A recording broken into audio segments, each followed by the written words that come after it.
Sinasabi dito po sa balita na kailangan na po, kung kayo po ay bagong botante, kailangan na po kayo magsumite ng inyong birth certificate kung kayo po ay magpaparehistro para makasali sa darating na sangguniang kabataan elections para matiyak po na yung edad na sinasabi nyo ay totoo at tama. So, at pati rin yung issue ng citizenship. Kasi nga po, marami na pong balita na napepeke po ang birth certificate. Alam na po ninyo yung kwento na yon. So, kailangan na po ngayon kung kayo po ay bagong botante at gusto nyo rumihistro at makilahok or i-exercise ang inyong right to suffrage. Pag kayo po ay magre-rehistro, huwag nyo pong kalimutan na magdala ng kopya ng birth certificate. Certified true copy.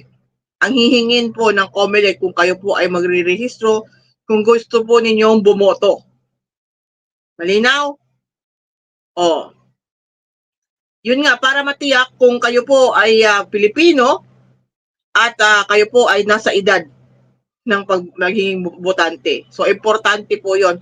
Stricto na po sila ngayon Strict na po. Pero ito po kailangan po para madisiplina yung ating mga kababayan. Kung gusto po ninyo sumali, lumahok sa pagboboto na ating karapatan, bumoto, kung sinong gusto natin iloklok sa pwesto, kung gusto po kung magre-rehistro po kayo, magdala na po kayo ng birth certificate. Okay? So, okay, yan po yung first natin na balita. Ang susunod po natin na balita, ito, Batangas. Punta po tayo sa Batangas. Ay, maingay na naman po. Maingay po si Leandro Libiste. Ano ba kung distrito to si Leandro Libiste? District, sandali ha. Remember ko lang kung anong distrito si Leandro Libiste sa Batangas. District 1? Kasi alam ko po si Luistro is District 2. Or basta, isang distrito sa Batangas. Hindi po tayo taga Batangas, so hindi tayo suito. Pero alam natin na si Leandro Libiste, na anak ni Senator Loren Regarda, ay isang representante dyan sa isa sa mga distrito sa Batangas. At maingay po ngayon ang batang Promil Kid. Masyadong maingay.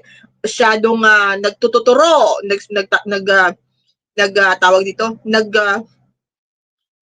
Yung bang tipong madami siyang ideas, madami siyang gustong tinuturo niya sa ibang tao na akala niya hindi alam. Pero mismo siya, hindi niya tinitingnan yung kanyang pagkukulang. Ngayon, ang birada na po ni Leandro Libiste ay si Executive Secretary Ralph Recto at ang kanyang may bahay na alam natin na si Star for All Seasons na si Vilma Santos. At sabi po niya, gusto po niya, para bang feeling ni Leandro Libiste na makukomando lang niya ang presidente ng Pilipinas. Nananawagan daw siya kay Presidente Bongbong Marcos na imbestigahan ang pamimigay ng 200,000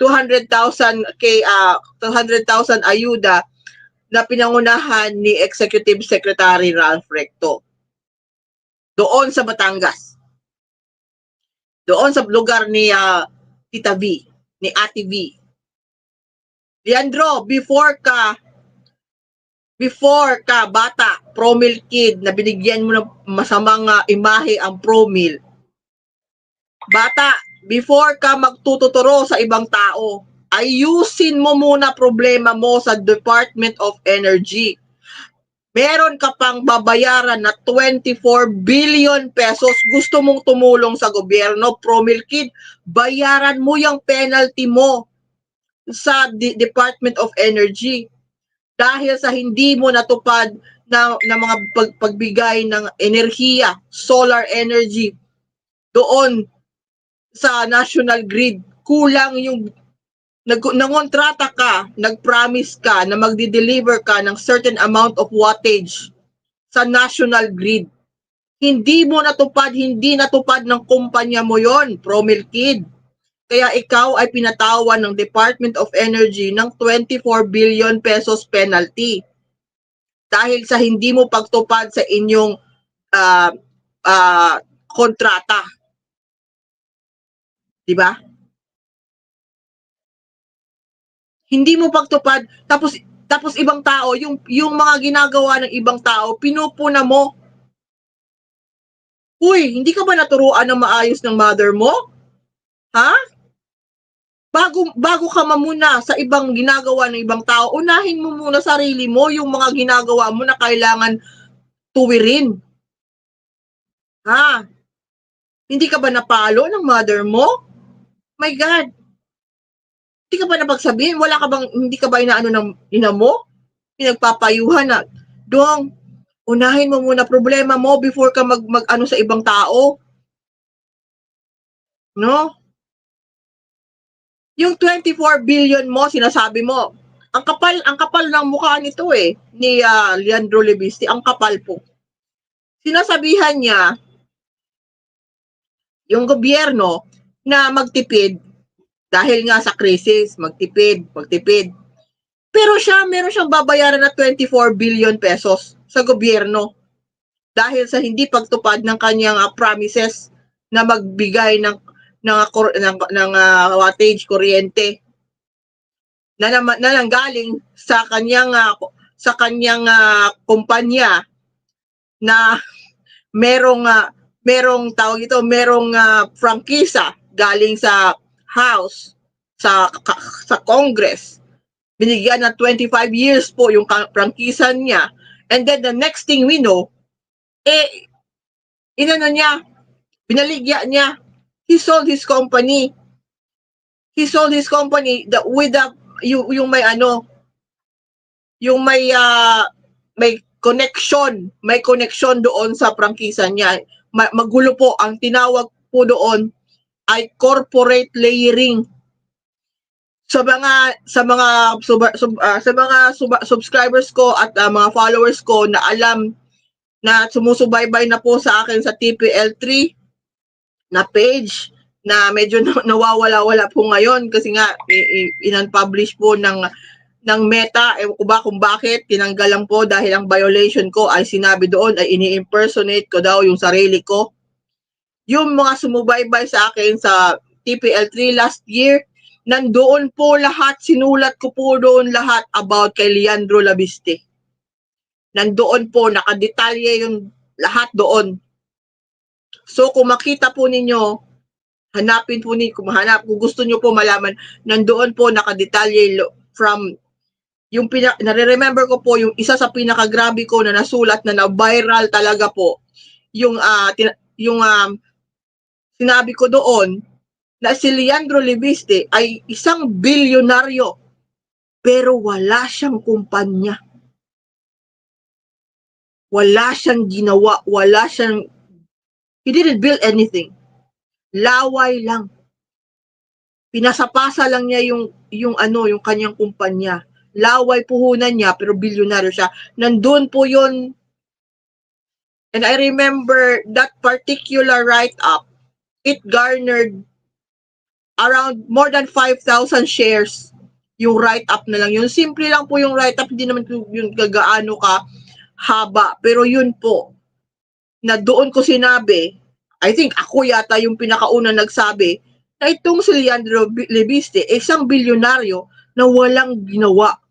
He didn't build anything. Actually. And yung ginawa niya, na kanyang solar farm, na nag-enter ng kontrata sa gobyerno, noon pa, na sabi magdi-deliver ng 12,000 megawatts para sa grid, national grid, para magbigay ng kuryente sa ating mga kababayan sa Luzon. Ay, wala pa pong 2% ang kanyang na-produce. Tapos ngayon, yun nga, ang akin kung meron mang to si ES Recto, iba na lang. Pero si Leandro Levisti, na meron siyang sariling problema, unahin ni Leandro Levisti yung problema niya. At hindi siya makikialam sa ibang mga ginagawa ng ibang tao. Kasi siya may problema siya din sa DOE. magbayad siya ng penalty niya kasi malaking tulong po ang 24 billion pesos sa gobyerno na. Nagsasabi si Leandro Rabiste na mag-tighten ang gobyerno sa mga gastos dahil nga sa krisis sa pandaigdigang krisis sa langis. Magbayad si Leandro Rabiste ng kanyang 24 billion na penalty. Malaking tulong po yan. Pwede po yan i-insert ni PBBM yung 24 billion na ibabayad ni Leandro Lebiste sa gobyerno dahil sa penalty ng DOE. Pwede po yan ni PBBM hanapan ng paraan para makatulong po sa ating mga kababayan. Leandro, kung darating to sa iyo, bayaran mo yung DOE mo na penalty bago ka magtatatalak at makikialam sa ibang ginagawa ng mga tao sa gobyerno. O kahit ito naman, kahit hindi lang si Ralph Recto, pati si Presidente, pinapakialaman mo. Hindi ka ba nasabihan ng ina mo na bago ka magpuna sa ibang mga tao, ayusin mo yung problema mo? Oh, hindi ka ba napalo? Kung anak kita, Leandro, ewan ko na lang. Makakatikim ka talaga sa akin, Leandro, yung ganyan klaseng pag-uugali na nakikialam sa ibang tao tapos ikaw may problema ka. Mas malaki pa yung problema mo. 200k ayuda. Yan yung amount ng sinasabi niya na punahin ni PBBM kay ES Recto, 200k. Ikaw, Leandro, pupunahin ka namin.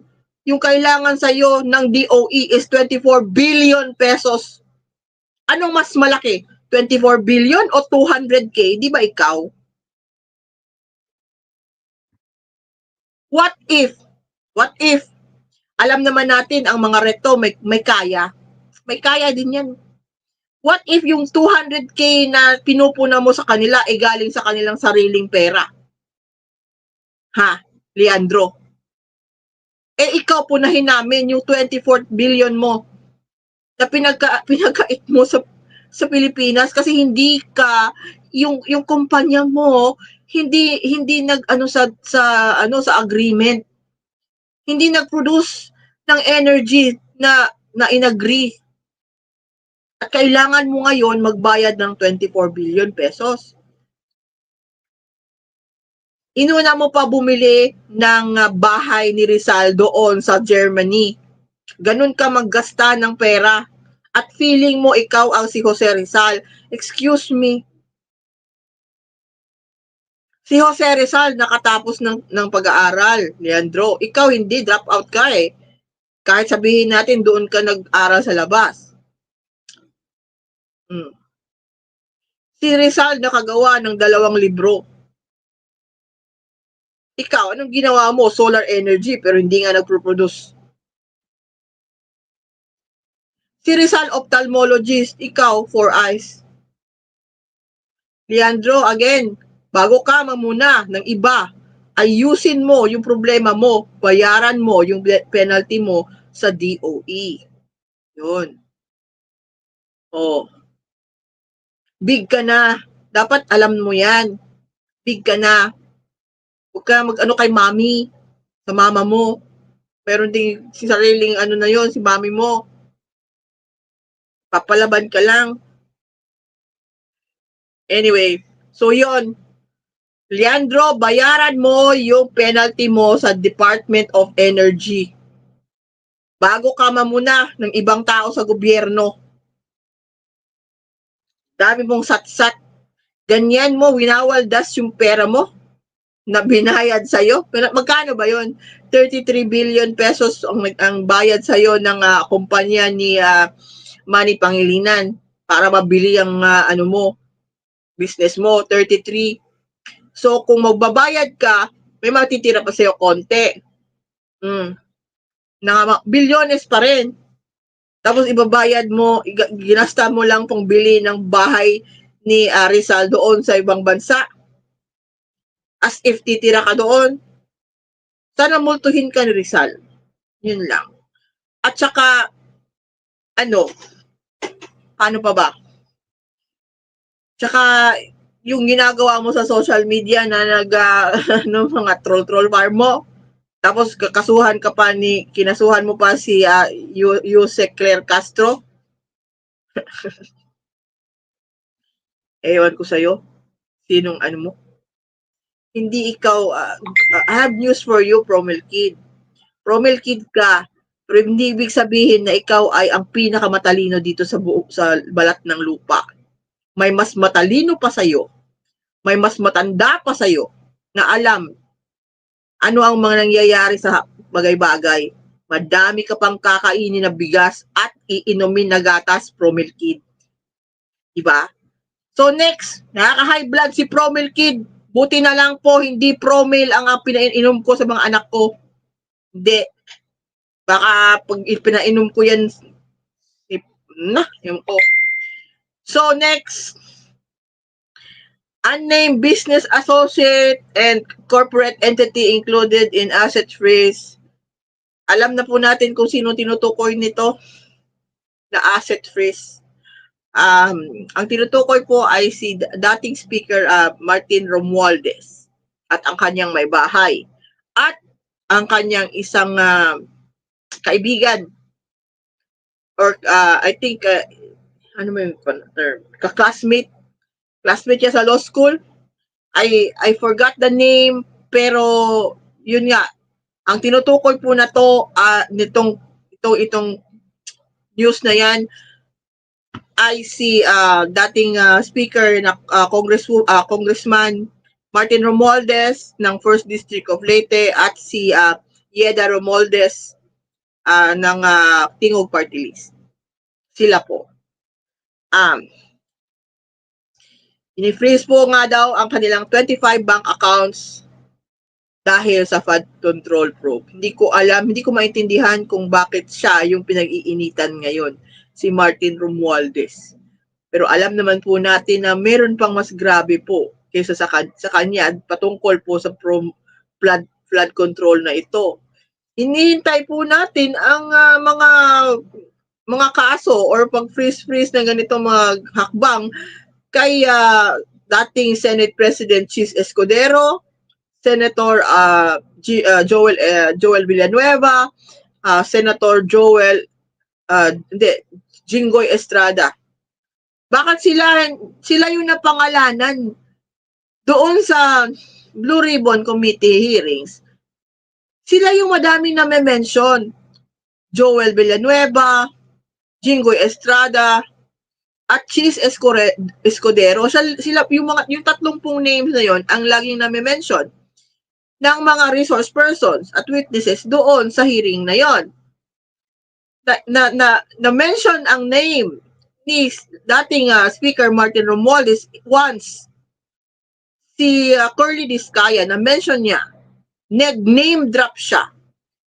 Tapos the following hearing, binawi po ni Curly Discaya na sabi niya wala siyang direktang transaksyon kaya dating Speaker Martin Romualdez, binawi niya. And then, all of a sudden, parang siya na?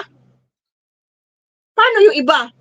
Paano yung laging na-mention? Kagaya ni Chis Escudero, kagaya ni Joel Villanueva, kagaya ni Jingo Estrada, mine-mention nila Henry Alcantara, si Chis, minention ni Yusek Bernardo. Si Martini, one time lang siya na-mention pero saka binawi pa. Sinabi na pinatotohan na wala siyang hindi walang direkta silang transaksyon or hindi nga siya personal na panakita or nakilala ni Curly Discaya. Pero siya yung binubuntunan ng init Ba't ganon? Hindi ko maget yung connection. At si Orly Gotesa, binigyan nila ng bigat yung testimonya ni Orly Gotesa na alam naman natin na peke po yung affidavit. Mismo yung sinasabi lang ng notaryo publiko nung kanyang affidavit ay peke. So poison po. But with all sa lahat ng anggulo, poison po lason po yung testimonya ni Orly Gotesa doon sa Senado, sa Senate Blue Ribbon Committee hearing na yon. Poison po yon. Pwede po yun gamitin ng depensa ni Congressman Martin Romualdez na sasabihin sa korte pag ito po ay inakyat na sa Sandigan Bayan at nagkaroon sila ng trial doon. Pwedeng sabihin ng depensa ni Martin Romualdez na poison yan. Poison testimony. Malaking puntos yun po sa depensa niya. Kasi walang kredibilidad. Nasaan na po ba si Orly Gotesa? Nasaan na siya? Wala. Wala si hanapin niyo si Orly Gotesa. Panumpain niyo ulit. So wala yun. So ngayon 20 days po ang nabasa ko po kanina at kagabi ang freeze order po laban sa na ipinapataw sa mag-asawang Romualdez ay 20 days. At sila po ay dudulog sa Court of Appeals para ayusin itong mag-a-appeal sila. Meron pa pong mga dapat mag-e-exhaust po ang mag-asawang Romualdez ng lahat ng kanilang legal remedies.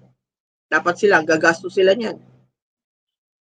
So, ang akin lang, ang tanong ko lang, bakit siya iniinitan? Siya yung nandun sa kanya yung init eh. Yung iba na mas napangalanan pa kaysa sa kanya.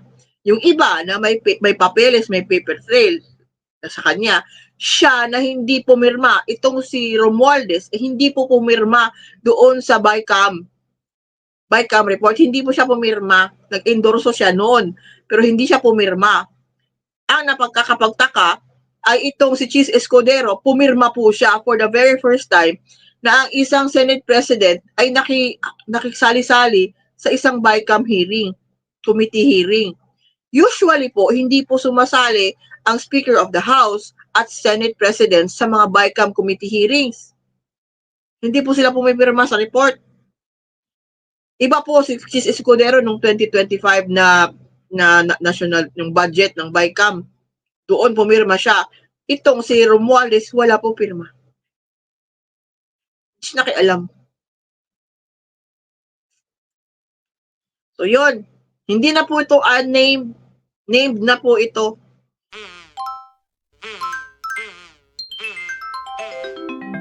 Kakulango.